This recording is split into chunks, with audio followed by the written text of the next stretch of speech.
আসসালামু আলাইকুম প্রিয় দর্শক, অন্য মঞ্চের আলাপচারিতায় আপনাদের সকলকে স্বাগত জানাচ্ছি। প্রিয় বন্ধুরা, প্রীতি, সালাম এবং শুভেচ্ছা নেবেন। এত ঘটনা ঘটতেছে যে কোনটা রেখে কোনটা করি, এরকম একটা অবস্থা আর কি।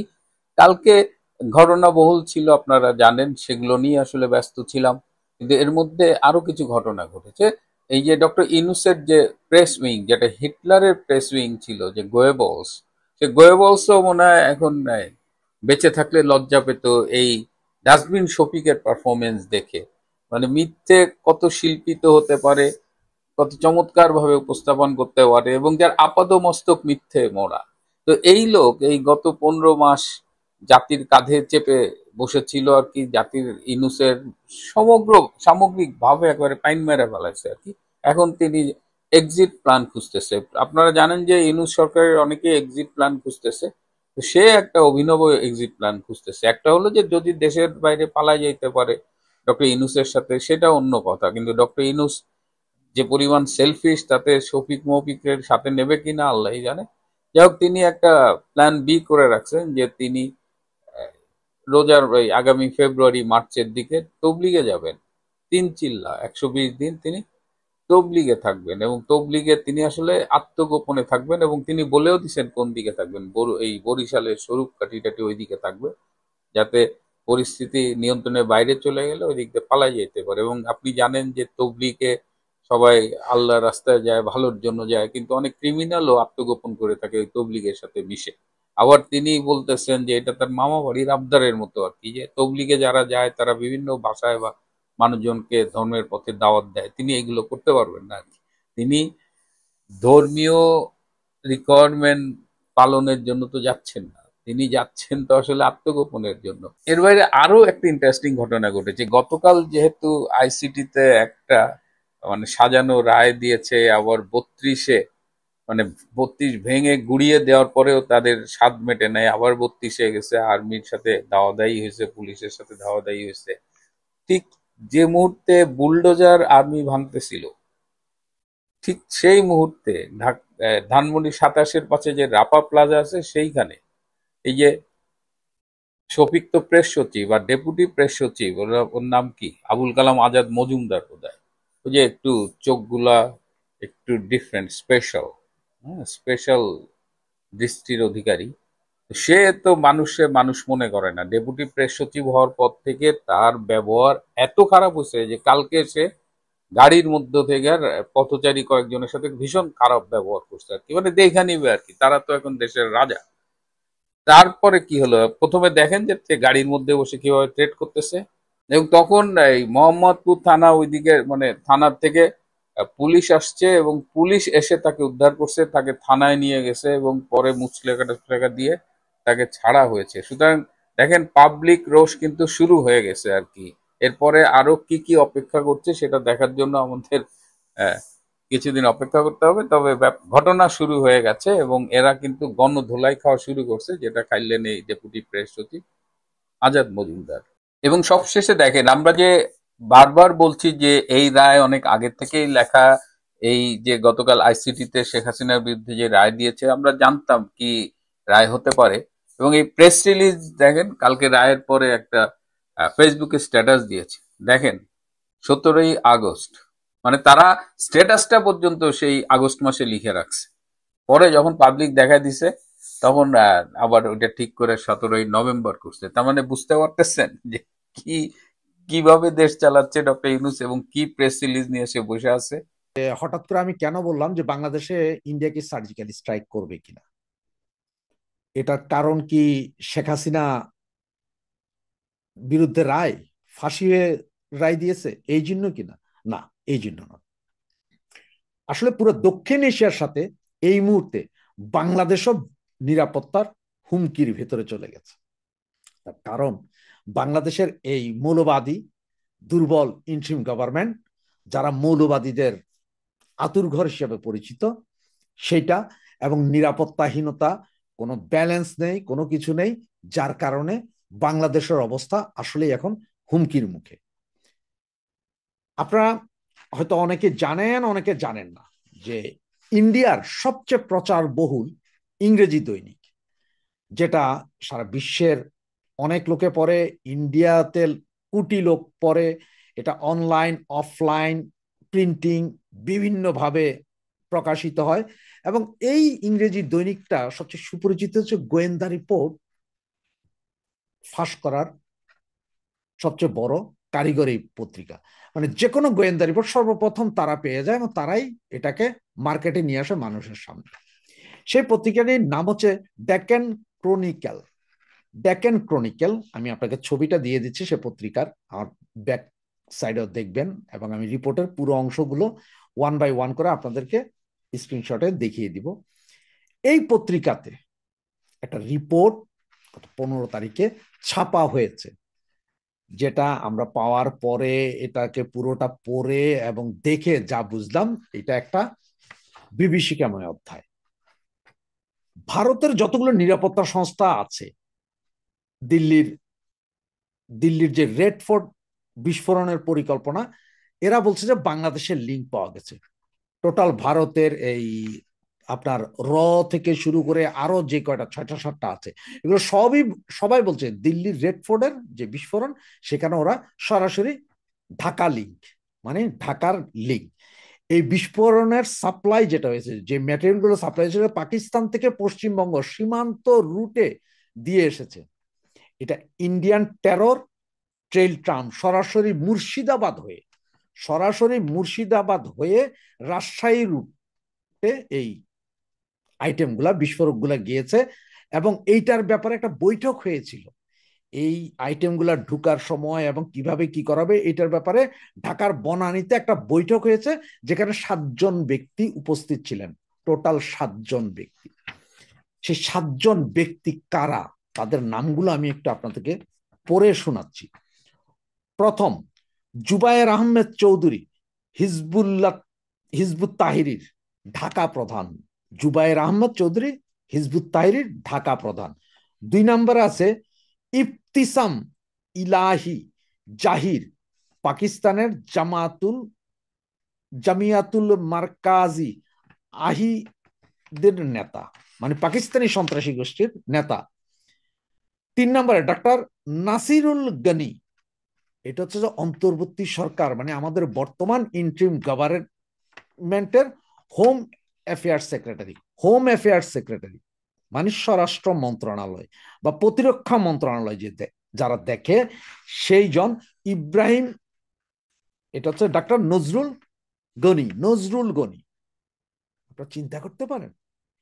এবং আরেকজন হচ্ছে যে Mohammad Aziz, Dhaka north corporation CEO of Hizb ut তাহিরির সমন্বয়কারী।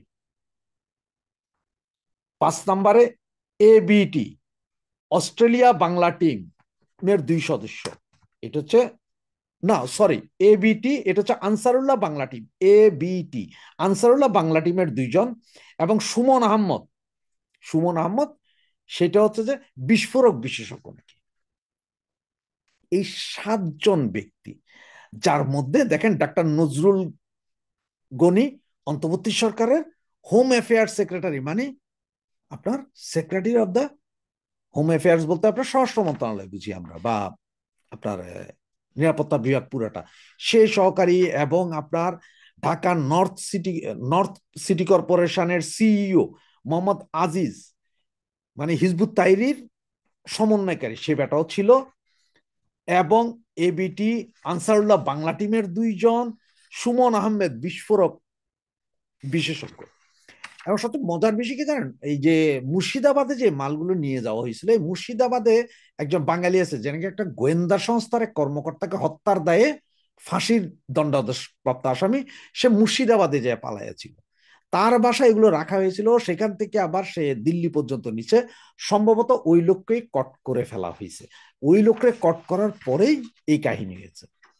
এখন ওরা যে বলছে ঢাকার বনানীতে যে মিটিংটা হয়েছিল, সেইখানে হচ্ছে আপনার পাকিস্তান জামিয়াতে, যেটা ওই যে পাকিস্তানের সবচেয়ে বড় নেতা ইহাদি সন্ত্রাসী সংগঠনের যে নেতা ইব্রাহিম ইলাহি জাহির, সে ছিল আপনার ইয়েতে, কি বলে আপনার এই কনফারেন্স কলে, বাকিরা সেখানে টেবিলে সামনাসামনি বসে এটা কথা বলেছে। ইন্ডিয়া এখন বলছে যে এই ভিডিও রেকর্ড গুলো, এই যে ওখানে কথা হয়েছে, কে কে ঢুকেছে সেদিন বনানীর সে হোটেলে, সেগুলোর ভিডিও রেকর্ড, এগুলো সব ইন্ডিয়া চাচ্ছে। হয়তো এতক্ষণ রয়ের কাছে আছেও, আমরা হয়তো জানি না, কিন্তু সরকারকে বলছে যে এগুলো চেক করো, তোমরা তদন্ত করে আমাদের বলো। তা এই যখন অবস্থা, এই যে হিজবুত তাহিরি, তারপরে আপনার আনসারুল্লাহ বাংলা টিম, এদের সমস্ত সেলগুলো, যত স্লিপার সেল আছে বাংলাদেশে বর্তমানে, বিশ্ববিদ্যালয়, মাদ্রাসা, এগুলো সবগুলোতে ওরা ওদের ছাত্র ছাত্রী রিক্রুট করছে, যে এবং রিক্রুট করে এগুলো সীমান্তের ঝুঁকিপূর্ণ অঞ্চল গুলোতে পাঠাচ্ছে, যেহেতু অন্তর্বর্তী সরকারের এখন কোনো কন্ট্রোলিং এ নাই। যার কারণে ভারত কিন্তু প্রচন্ড সতর্ক। এখন আপনারা বলতে পারেন যে ভারত হঠাৎ করে সতর্ক, কারণ হচ্ছে শেখ হাসিনার গভর্নমেন্ট ফল করার পরে যেইভাবে আমরা চিল্লা চিল্লি করা হয়েছে, যে মানে ফাটাই ফেলবো, মারি ফেলবো, 50 লাখ আমাদের হিজবুত তাহরীর লোকজন আছে, এগুলো বলে টলে তো আমরা একাকার করছি। আর সবচেয়ে বড় বিষয় যেটা, পাকিস্তানের সবচেয়ে বড় সন্ত্রাসী সংগঠন যেটা, তার নেতা, তার প্রধান নেতা পাকিস্তানে একটা জনসভায় বলছিলেন যে আমরা নিশ্চুপ বসে নাই, এই আপনার সিঁদুর 01-এর প্রতিশোধ আমরা নিব, এবং সেই প্রতিশোধ নেওয়ার জন্য আমরা নিশ্চুপ বসে নাই, আমাদের এক হাত অলরেডি বাংলাদেশেই আছে। এটাই ছিল মূল কাহিনী। যে এই ভাষণের পর থেকে ইন্ডিয়াতে একটা তোলপাড় শুরু হয়েছে, তারা তখন এই চায়। আর এই বিস্ফোরণের পরপরই প্রথমে কিন্তু ওরা পাকিস্তান, তারপরে আপনার আফগানিস্তান, কাউরেই দোষারোপ করে না। তারা বলছে এটা সন্ত্রাসী হামলা, আগে দেখি আমরা কি কি। কারণ হচ্ছে ওনাদের দেশেরই তো 4 জন ছিল, 4 জন ডাক্তার, তাও ডাক্তার ছিল, সবই মুসলমান ডাক্তার। এরপরে আস্তে আস্তে খুঁজতে খুঁজতে খুঁজতে খুঁজতে এখন যাইয়া পাকিস্তানের সাথে আইসা পড়ছে কে, বাংলাদেশ। তা ভারত যেহেতু পাইছে এটা বাংলাদেশের, এবং ওদের সর্বোচ্চ 4টা গোয়েন্দা সংস্থা, ছোটখাটো গোয়েন্দা সংস্থা, সবাই এখন জানে, সবার কাছে রিপোর্ট, সেম রিপোর্ট, যে এখানে বাংলাদেশ জড়িত। এখন এই যে বাংলাদেশ জড়িত এখানে, এখন তাহলে ভারত কি সার্জিক্যাল স্ট্রাইক করবে? হ্যাঁ, সার্জিক্যাল স্ট্রাইক করবে, তবে সার্জিক্যাল স্ট্রাইকটা করবে সেটা হচ্ছে যে অন্য টেকনিক হয়তো করবে। ভারত হচ্ছে যে পাকিস্তানের মতো যায় ধাই ধাই ধাই ধাই বিমান দিয়ে আক্রমণ করে বসবে না, বা ব্রাহ্মস ক্ষেপণাস্ত্র বাংলাদেশে মারবে না। তবে এমনও হইতে পারে যে বাংলাদেশে আগামী 15-20 দিন বা 1 মাসের ভিতরে আপনারা বিভিন্ন জঙ্গি সংগঠনের বিভিন্ন নেতা কর্মীদের লাশ খালে বিলে, রাস্তায় ঘাটে, চায়ের দোকানে, বাসর ঘরে, এগুলোতে পাইতে পারেন। এই এক হইতে পারে। অথবা সামান্যতম সার্জিক্যাল স্ট্রাইক করতে পারে। সেটা হচ্ছে ভারত যেহেতু বলছে 42টা সন্ত্রাসী কর্মকাণ্ড চালানোর মতো ক্যাম্প, মানে 42টা মৌলবাদী ক্যাম্প বাংলাদেশের ভেতর আছে, যেগুলো ওরা নির্দিষ্ট করে দেখিয়ে দিয়ে গেছিল এর আগে যে গোয়েন্দা সংস্থা 3 জন আসছিল ওরা। হয়তো এগুলোতে সরাসরি ওরা ওখান থেকে ড্রোন হামলা টামলা করে এগুলার উড়াই দিতে পারে। এবং এর ভিতরে যতটুকু জানা গেল যে মানে বর্ডার এরিয়ায় 5-6টা মাদ্রাসা আছে, ঢাকা শহরের ভিতরে আছে বেশ কয়েকটা মাদ্রাসা, চিটংয়েও আছে কয়েকটা। এই মাদ্রাসাগুলো নাকি সবগুলো জঙ্গি তৈরির কারখানা। এগুলাতে যে কোনো সময় তো ড্রোন দিয়েও মারতে পারে, অথবা এখানে যারা জঙ্গি উৎপাদন করতেছে যেসব লোকগুলা, তাদের হয়তো ধাই ধাই করে খাইয়া দিতে পারে। এবং যেহেতু স্বরাষ্ট্র মন্ত্রণালয়ের একজন জড়িত, এই জন্যই বাংলাদেশ সরকারের উপর চাপ দিচ্ছে। এবং ভারত এখন তো কূটনীতিক ভাবে চাপ দিবে, এরপর আন্তর্জাতিক দুনিয়া যেটা আছে, আমেরিকা, ইউরোপীয় ইউনিয়ন, এদের সবাইকে বুঝাই দিবে যে এই অবস্থা, বাংলাদেশে এখন এই অবস্থা, সুতরাং তাদের একটা সমর্থন আদায় করবে। কারণ হচ্ছে পাকিস্তান যে সন্ত্রাসী এটা সবাই জানে, সারা পৃথিবী জানে, যার কারণে পাকিস্তানরে সকাল বিকাল মারা সোজা। এখন বাংলাদেশের ক্ষেত্রে বাংলাদেশটাকে আসলে এতদিন সন্ত্রাসী কার্যক্রম করছে বা কিছু করছে জানতো না, তবে ইদানিং এর ভিতরে বিভিন্ন আন্তর্জাতিক মিডিয়া এবং আপনার বিশেষ করে ইউরোপীয় ইউনিয়ন সহ আপনার পশ্চিমা বিশ্বের অনেক দেশ বাংলাদেশের উপর কঠিন নজর রাখছে, মৌলবাদীদের উত্থান হচ্ছে। যার কারণে কিছুদিন আগে দেখছেন যে কানাডা আপনার বলেছে যে এই দেশ সে যাওয়া আসা খুব সাবধানে, আরো অনেক দেশ আস্তে আস্তে বলবে। সুতরাং এদেরকে হয়তো এখন এই রিপোর্ট সহ এগুলো বোঝানো খুব সম্ভব, কারণ জঙ্গি হামলার ভয় সারা পৃথিবীতে পায়। আর ইউরোপ ইউরোপ তো এমন এক অবস্থা, আপনার দেখেন ওই যে বেশ কিছুদিন আগে 2003 না জানি 4-এ ইংল্যান্ডে ট্রেন স্টেশনের ভিতরে একটা বোমা হামলা হয়েছিল। এরপর থেকে ওই যে আপনার ময়লা ফালানোর জন্য যে বাস্কেট থাকতো আগে মেট্রো স্টেশনগুলোতে, কোথাও এখন আর নাই। কারণ হচ্ছে ওদের ভয় হচ্ছে যে এইটার ভিতরে কেউ রেখে দিতে পারে। এবং সারা ইউরোপের রাস্তায় লক্ষ লক্ষ ময়লা ফালানোর জন্য ঝুড়ির মতো পাবেন, কিন্তু এগুলো সবগুলো হোয়াইট পলিথিন, মানে আপনার 2 মাইল দূর থেকে দেখবেন যে ওইখানে কি আছে, এই অবস্থায়। আর ইসলাম ফোবিয়া তো আছেই সারা দুনিয়াতে, যে ইসলামিস্টরা এটা করতে পারে, এটা সবাই জানে। আর এখন এই যে 15 জন না জানে 30 জন যেটা ভারতের মারা গেল, এইটাকে ওরা এখন এমন ভাবে তুলতেছে যে ওই যে প্যালেস্তাইনিরা হামাস যেরকম ইসরায়েলে মারছে, সুতরাং মারছে ঠিক সেম কন্ডিশনে হয়তো হইতে পারে। আর এইটা হইলে ব্যাপক বিভীষিকাময়। এবং যদি ওইরকম যে আপনার পাশের বাড়িতে আগুন লাগলে নিজের বাড়িতে আগুন লাগতে পারে, সেম অবস্থাই হবে। কারণ ঢাকা শহরে যদি একটা দুইটা মাদ্রাসায় যদি এইভাবে জঙ্গি উৎপাদনের কারখানা বলে যদি ড্রোন অ্যাটাক করে দেয় বা কিছু অ্যাটাক করে দেয়, সেখানে বাস বিচার করবে না। আর সারা পৃথিবীও বলবে না কখনো যে ওখানে তো বাচ্চারা পড়তো, ওখানে তো সবাইরে তখন কবে যে পটুখোর মৌলানাদেরকে পিটছি, মানে বাচ্চা মরছে না কি মরছে জানি না, আমার দেশে যে মারছে 30 জন তাদের কি। আবার ইকোনমিক প্রেশারও দিতে পারে, বিদ্যুৎ বন্ধ, ওই বন্ধ, সেই বন্ধ, ট্রেডিং বন্ধ, সব করতে পারে। এখন সার্জিক্যাল স্ট্রাইকের যে আসলে কোন পর্যায়ে যাবে ইন্ডিয়া বা কিভাবে কি করবে সেটা এখনো বোঝা যাচ্ছে না। আবার এমনও হইতে পারে যে তারা হয়তো তাদের গোয়েন্দা সংস্থার 1-1,500-2,000 লোক ঢুকাই দিবে, সারা বাংলাদেশের বিভিন্ন জায়গা থেকে ওরা ইচ্ছা মতন যেগুলো যেগুলো টেরর তুইলা নিবে ফালাই দিবে, তুইলা নিবে ফালাই দিবে, একটু লাফাইছেন ফালাই দিবে, এইভাবে চলবে হয়তো মাসখানেক। এরপর আপনার হিসাব করে দেবে 1000 খানিক শেষ, টেরর শেষ। আবার পাকিস্তানি, আর এখন দেখবেন যে ওই যে পাকিস্তানি যেসব মৌলবাদীরা ছিল এরা কিন্তু এখন আর বাংলাদেশে আসবে না। দেখবেন ওরা এখন যখন এটা দেখছে যে বাংলাদেশের রিপোর্ট খারাপ, তারা আর বাংলাদেশে আসবে না। কারণ তারা জানে যে এইখানে আসলে এরা যেখানে আসবে ইন্ডিয়া কিন্তু ডিরেক্ট বোমা মারবে, ওইখানে কিন্তু আর আইসা ওই যে মারবে না, ওইখানে একদম ওই অঞ্চল ওই জায়গার ভিতরে বোম মেরে দিবে। সুতরাং আমরা আমাদেরকে সাবধান করতে হবে, আমরাই সাবধান থাকতে হবে যে কিভাবে করি। বাংলাদেশের জনগণের কাছে তাই আবেদন, এই পাকিস্তানি মৌলবাদীরা যাতে বাংলাদেশে না আসতে পারে সেই ব্যাপারে প্রতিবাদ করেন, সরকারের উপরে আরো বেশি চাপ দেন যে আপনাদের এইসব কারণে আমরা বেঘরে প্রাণ হারাব। মানবতা বিরোধী অপরাধের জন্য শেখ হাসিনাকে মৃত্যুদণ্ড দিয়েছে আন্তর্জাতিক অপরাধ ট্রাইব্যুনাল। কিন্তু এই রায় কার্যকর হবে কিভাবে? অনেকেই দাবি দাওয়া করছেন এতদিনের ভিতরে এটি কার্যকর করতে হবে, না হলে শান্তি নেই, এগুলো বলছেন। সে কারণেই আজকের এই আলোচনাটি করতে চাই। কারণ আমরা দেখেছি যে গত 16 মাস ধরে অনেক চেষ্টা করেও শেখ হাসিনাকে দেশে ফেরাতে পারেননি প্রফেসর ইউনূস, অর্থাৎ অন্তর্বর্তী সরকার অনেক চেষ্টা করেছে কিন্তু তারা সফল হয়নি। তো এই যে 17 নভেম্বর যে রায় ঘোষণা হলো, এই রায় ঘোষণার পর শেখ হাসিনার প্রত্যর্পণ নিয়ে আবারও সরব হয়েছেন আইন উপদেষ্টা আসিফ নজরুল। তিনি বলেছেন শেখ হাসিনাকে ফিরিয়ে দিতে ভারত সরকারের কাছে আবারও চিঠি দেওয়া হবে। ভারত প্রত্যর্পণে অস্বীকৃতি জানালে ঢাকা এর তীব্র প্রতিবাদ জানাবে। তখন বুঝতে হবে, আসিফ নজরুল বলছেন, বাংলাদেশ এবং বাংলাদেশের মানুষের বিরুদ্ধে এটা ভারতের শত্রুতা এবং এটি একটি নিন্দনীয় আচরণ। ইতিমধ্যেই সরকারের তরফ থেকে শেখ হাসিনা এবং আসাদুজ্জামান খান কামালকে, সাবেক স্বরাষ্ট্রমন্ত্রী, এই দুজনকে হস্তান্তর করার জন্য ভারতের কাছে আহ্বান জানিয়েছে বাংলাদেশ। এই ট্রাইব্যুনালের রায় ঘোষণার পরপরই বাংলাদেশের পররাষ্ট্র মন্ত্রণালয় ভারত সরকারের প্রতি আহ্বান জানিয়েছে যেন অনতি বিলম্বে দণ্ডপ্রাপ্ত এই দুই ব্যক্তিকে বাংলাদেশের কর্তৃপক্ষের কাছে, মানে সরকারের কাছে হস্তান্তর করে ভারত। আপনারা জানেন যে এর আগেও কয়েক দফায় শেখ হাসিনাকে ফেরত পাঠাতে আনুষ্ঠানিক অনুরোধ জানিয়েছিল বাংলাদেশ, চিঠি দিয়েছিল, তবে ভারত সেভাবে কোনো প্রতিক্রিয়া দেখায়নি।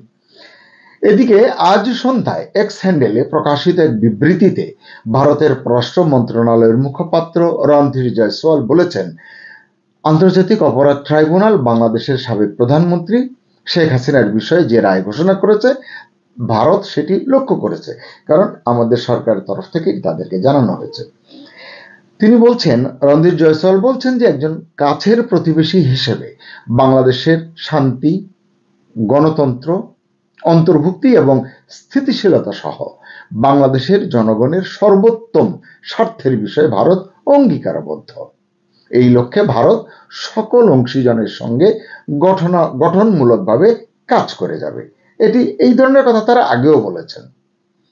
তবে আন্তর্জাতিক অপরাধ ট্রাইব্যুনালের রায় প্রত্যাখ্যান করেছে বাংলাদেশে কার্যক্রম নিষিদ্ধ থাকা বাংলাদেশ আওয়ামী লীগ। আওয়ামী লীগের সভাপতি শেখ হাসিনা এই রায়কে পক্ষপাত দুষ্ট এবং রাজনৈতিক উদ্দেশ্য প্রণোদিত বলে নিন্দা করেছেন।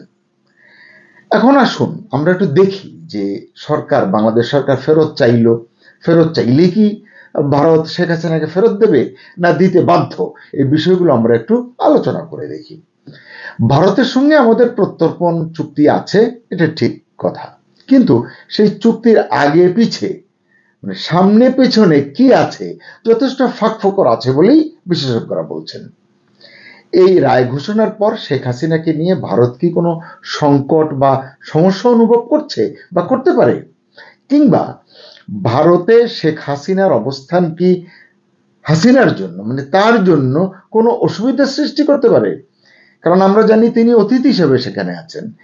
এখন কি এমন কোনো প্রেক্ষাপট তৈরি হতে পারে কিনা যে তাকে রাজনৈতিক আশ্রয় দিয়ে তিনি রাজনৈতিক আশ্রয়ে সেখানে থাকবেন? এর সামনে পেছনে কোনো যদি কিন্তু আছে কিনা? কারণ শেখ হাসিনা যদি আশ্রয় চান সেটা কিভাবে নেবে ভারত সরকার? ভারত কি এমন ভাবতে পারে যে শেখ হাসিনাকে স্থায়ীভাবে আশ্রয় দিলে মানে রাজনৈতিক আশ্রয় দিলে বাংলাদেশের সরকারের সঙ্গে যেই সরকারই থাকুক, অন্তর্বর্তী বা নির্বাচিত নতুন সরকার থাকুক, সেই সরকারের সঙ্গে ভারতের সম্পর্কের অবনতি হতে পারে? এরকম কি ভারতের মনে এরকম একটি চিন্তা বা প্রশ্ন আসতে পারে। এক্ষেত্রে শেখ হাসিনা সহজে যেটা পারেন সেটা হচ্ছে দেশে ফিরে এসে আত্মসমর্পণ করতে, এটা আইনজীবীরা বলছেন, বা ভারতে থেকে মানে ওখান থেকে প্রত্যর্পিত হওয়ার ঝুঁকি নিতে। ঝুঁকি শব্দটি ব্যবহার করা হচ্ছে। এখন এই দুটির ভিতরে কোনটি বেছে নেবেন শেখ হাসিনা? কারণ তার সামনে তাহলে এখন এই প্রেক্ষাপটে কি কি আইনি বিকল্প আছে? এক হচ্ছে তিনি আপিল করতে পারেন, আরেকটি হচ্ছে তিনি রাষ্ট্রপতির কাছে ক্ষমা চাইতে পারেন, প্রাণ ভিক্ষা চাইতে পারেন, অথবা অনির্দিষ্ট সময়ের জন্য দেশের বাইরে থাকতে পারেন। এখন যেমনটি আছেন, এর মধ্যে কোনটি করবেন শেখ হাসিনা এটি তো আমরা বলতে পারছি না। আইসিটি আইনের 1973-এর 21 ধারায় যেটি বলা হচ্ছে, এই 21 ধারায় দেখছি যে শেখ হাসিনা সুপ্রিম কোর্টের আপিল বিভাগে আপিল করতে পারবেন, অর্থাৎ আইনি অধিকার রয়েছে, আপিল করার অধিকার রয়েছে, কিন্তু এই আপিলটিও করতে হবে নির্দিষ্ট সময়সীমার মধ্যে। কিন্তু শেখ হাসিনা কি আপিল করবেন? আমার তো মনে হয় না, কারণ এই বিচারটা তো তিনি অ্যাকসেপ্ট করেননি, এর স্বচ্ছতা নিয়ে প্রশ্ন তুলেছেন, এটিকে নিন্দনীয় বলেছেন, প্রহসনের বিচার বলেছেন। তাহলে কেন তিনি সেটিকে নিয়ে আপিল করবেন? এটি যুক্তিতে টেকে না। এছাড়া যে আইনে এই বিচার হয়েছে সেটা নিয়েই তো প্রশ্ন রয়েছে। গতকাল আমি একটি কন্টেন্ট করেছি এই বিষয়ে, আশা করি যদি আপনারা দেখেন তাহলে একটা স্বচ্ছ ধারণা পাবেন, বুঝতে পারবেন যে আইসিটির অধ্যাদেশ এবং আইন নিয়ে যে তুলনামূলক সাংবিধানিক ব্যাখ্যা, যে পার্থক্য রয়েছে, সেই ব্যাখ্যাটা আপনাদের কাছে পরিষ্কার হবে যদি আমার কন্টেন্টটি আপনারা দেখেন। এছাড়া আপিল করতে হলে তো তাকে দেশে আসতে হবে, আত্মসমর্পণ করতে হবে, তো এটার সম্ভাবনা তো নেই বললেই চলে। আর রাষ্ট্রপতির কাছেও ক্ষমা চাইবেন বলে মনে হয় না। তাহলে শেখ হাসিনাকে কি বাংলাদেশের হাতে এমনিতেই তুলে দিতে বাধ্য হবে ভারত, বা তুলে দিবে? এই সংক্রান্ত আইন আসলে কি বলছে? দুদেশের মধ্যে যে প্রত্যর্পণ চুক্তি রয়েছে তাতে কি বলা হয়েছে সংক্ষেপে যদি একটু আলোচনা করি। আপনাদের নিশ্চয় মনে আছে গত অক্টোবরেও মানে 1 মাস আগেও গত মাসে শেখ হাসিনার প্রত্যর্পণ বিষয়ে ভারতের পররাষ্ট্র সচিব বিক্রম মিশ্রি বলেছিলেন এর সঙ্গে আইনি বিষয় জড়িয়ে আছে, উভয় দেশের মধ্যে তা নিয়ে আলোচনা হতে পারে। আমাদের দেশ থেকে কয়েকজন সাংবাদিক গিয়েছিলেন, তাদের সঙ্গে সাক্ষাৎকালে তারা যে তাকে প্রশ্ন করেছিলেন তার ভিত্তিতে তিনি এই জবাব দিয়েছিলেন। ভারত এবং বাংলাদেশের মধ্যে বন্দি প্রত্যর্পণ চুক্তি অনুযায়ী আদালতের রায়ে প্রত্যর্পণ করানোর মতো অপরাধ করে থাকলে সংশ্লিষ্ট ব্যক্তিকে এক দেশ অন্য দেশের হাতে তুলে দেবে, এটি চুক্তিতে বলা আছে। 2024 সালের ডিসেম্বরেই শেখ হাসিনাকে ফেরত চেয়ে নয়াদিল্লিতে যে কূটনৈতিক চিঠি পাঠিয়েছিল অন্তর্বর্তী সরকার, তখন ভারত কি জানিয়েছিল? ভারত জানিয়েছিল তখন অন্তর্বর্তী সরকার যেহেতু অনির্বাচিত, তাই অন্য রাষ্ট্রের নির্বাচিত সরকারের কাছে, এক্ষেত্রে ভারত মানে তাদের কাছে কোনো রাজনৈতিক নেতার প্রত্যর্পণ চাইলে আইনি দিকগুলো খতিয়ে দেখার কথা তারা বলেছিল। মানে এটি তখন এটি লম্বা প্রক্রিয়ার বিষয়। তো এই প্রেক্ষাপটে ভারত শেখ হাসিনাকে প্রত্যর্পণে বাধ্য কিনা এ বিষয়ে বিশেষজ্ঞরা কি বলেন? বিশেষজ্ঞদের কেউ কেউ বলছেন যে বন্দি প্রত্যর্পণ চুক্তির মধ্যে থাকা বেশ কয়েকটি শর্তের জন্যই ভারত শেখ হাসিনাকে ফেরত দিতে বা ফেরাতে বাধ্য নয়। কলকাতার যাদবপুর বিশ্ববিদ্যালয়ের আন্তর্জাতিক সম্পর্ক বিভাগের অধ্যাপক অনিন্দ্যজ্যোতি মজুমদার বলেছেন, ভারত শেখ হাসিনাকে ফেরাতে বাধ্য নয়, কারণ বাংলাদেশের সঙ্গে ভারতের প্রত্যর্পণ চুক্তি থাকলেও, মানে এ সংক্রান্ত চুক্তি থাকলেও সেখানে এমন কিছু শর্ত রয়েছে যার জন্য নয়াদিল্লি সেটি মানতে বাধ্য নয়। আবার রবীন্দ্র ভারতী বিশ্ববিদ্যালয়ের রাষ্ট্রবিজ্ঞানের অধ্যাপক সব্যসাচী বসু রায় চৌধুরী তিনি বলেছেন, সোমবারের রায়ের পর, মানে 17 নভেম্বর যে রায় হয়েছে ট্রাইব্যুনালে, এই রায়ের পর বাংলাদেশে শেখ হাসিনার প্রাণ সংশয়ের সম্ভাবনা রয়েছে। তাই ওই চুক্তিতে থাকা নিয়ম অনুসারেই ভারত শেখ হাসিনাকে বাংলাদেশে প্রত্যর্পণ করতে বাধ্য নয়। এছাড়াও আইন বিশেষজ্ঞরা আরো বলছেন যে আন্তর্জাতিক মানবাধিকার আইন অনুযায়ী যদি কোনো দেশে কারো জীবনের ঝুঁকি থাকে তবে সংশ্লিষ্ট ব্যক্তিকে আশ্রয় দেওয়া দেশ ফেরত পাঠাতে বাধ্য নয়। এক্ষেত্রে ভারত। হাসিনার ক্ষেত্রে ওই আইনের কথা তুলতে পারে ভারত। সংক্ষেপে দেখা যাক কি বলছে আসলে ভারত বাংলাদেশ প্রত্যর্পণ চুক্তি। যে কয়েকটি আলোচনা করলাম, আরো দু একটি পয়েন্ট আছে। 2013 সালে এই প্রত্যর্পণ চুক্তি স্বাক্ষরিত হয়েছে। এতে বলা হয়েছে, আদালতের রায়ে প্রত্যর্পণ করানোর মতো অপরাধ করে থাকলে সংশ্লিষ্ট ব্যক্তিকে এক দেশ অন্য দেশের হাতে তুলে দেবে। এই বিষয়ে বিস্তারিত ব্যাখ্যায় বলা হয়েছে, ন্যূনতম 1 বছরের জেল হতে পারে এমন অপরাধ করে থাকলে সেই ব্যক্তিকে প্রত্যর্পণ করা হবে। মানে তীব্র কিছু নয়, মানে মারাত্মক কোনো অপরাধ নয়, এরকম 1 বছর শাস্তি এরকম যদি হয়ে থাকে। আবার সেই অপরাধ চুক্তি স্বাক্ষর করা দুই দেশেই এই অপরাধটা শাস্তিযোগ্য বলে বিবেচিত হতে হবে। এক দেশে শাস্তিযোগ্য, আরেক দেশে নয়, তাহলে কিন্তু হবে না। যেই দেশ ফেরত পাঠাবে সেই দেশে যদি এটি শাস্তিযোগ্য না হয় তাহলে তারা ফেরত পাঠাতে বাধ্য নয়। 2016 সালে প্রত্যর্পণ প্রক্রিয়া আরো সহজ করতে চুক্তিটি সংশোধন করা হয়। তখন এতে বলা হয়, কারো নামে গ্রেফতারি পরোয়ানা থাকলেই তাকে প্রত্যর্পণ করা যাবে। সহজ করা হলো। কি বলা হলো? এজন্য অপরাধের প্রমাণ হিসেবে কোনো তথ্য, প্রমাণ, দলিল ইত্যাদি দাখিল করতে হবে না। চুক্তির এই ধারা মাথায় রেখেই আমার ধারণা অন্তর্বর্তী সরকার শেখ হাসিনাকে প্রত্যর্পণের জন্য ভারতের কাছে আবেদন জানিয়েছে, ডিসেম্বরে যে চিঠি লিখেছে। কারণ শেখ হাসিনার বিরুদ্ধে একাধিক মামলায় গ্রেফতারি পরোয়ানা জারি হয়েছিল। তবে এই চুক্তিতে স্পষ্ট বলা আছে, অপরাধটির যদি রাজনৈতিক চরিত্র থাকে তাহলে প্রত্যর্পণ করা হবে না। খুন, গুম করা এবং অত্যাচার, মানে যেগুলোর মধ্যে বেশ কয়েকটিতে শেখ হাসিনা অভিযুক্ত, এরকম যদি থাকে, অর্থাৎ রাজনৈতিক অপরাধের তালিকায় রাখা হবে না বলেও চুক্তিতে বলা হয়েছে। এই ধরনের যদি থাকে তাহলে এই রাজনৈতিক অপরাধের তালিকায় রাখা হবে না, এটা চুক্তিতে স্পষ্ট করে বলা হয়েছে। চুক্তিতে আরো বলা হয়েছে, বিচারের নেপথ্যে যদি সৎ কোনো উদ্দেশ্য না থাকে তাহলে ভারত বা বাংলাদেশ সংশ্লিষ্ট ব্যক্তিকে প্রত্যর্পণ করবে না। সৎ উদ্দেশ্য আছে কিনা, মৃত্যুদণ্ড রায় দেয়া হয়েছে, এখন এটি বাস্তবায়ন করবে, এটি স্বাভাবিক। তাহলে এখানে এটিকে সৎ উদ্দেশ্য নয় বলেই ধরে নিতে পারে যেই দেশ প্রত্যর্পণ করবে সেই দেশ। শেখ হাসিনাকে প্রত্যর্পণ না করার জন্য এই যুক্তিগুলি হয়তো ভারত দেখাতে পারে, কারণ শেখ হাসিনা ইতিমধ্যেই বারবার তার বিরুদ্ধে রাজনৈতিক প্রতিহিংসামূলক আচরণ করা হচ্ছে বলে অন্তর্বর্তী সরকারের মাধ্যমে বা তাদের দ্বারা এই অভিযোগটি তিনি তুলেছেন, এবং বিচারের নামে প্রহসনের অভিযোগও তিনি তুলেছেন। আর আজকে তো আপনারা শুনলেনই, ইতিমধ্যে আপনারা জেনেছেন এই বিচারকে আওয়ামী লীগ প্রত্যাখ্যান করেছে, তিনি নিন্দা জানিয়েছেন। মানে এরকম যুক্তি এবং ব্যাখ্যা হয়তো আরো আছে, প্রধানগুলো আলোচনা করলাম। এ থেকে এটাই স্পষ্ট বোঝা যাচ্ছে যে ভারত সহজে শেখ হাসিনাকে প্রত্যর্পণ করবে না বাংলাদেশের কাছে। এখন অন্তর্বর্তী সরকার কি করে, কোন পথে অগ্রসর হয়, সেটাই আসলে দেখার।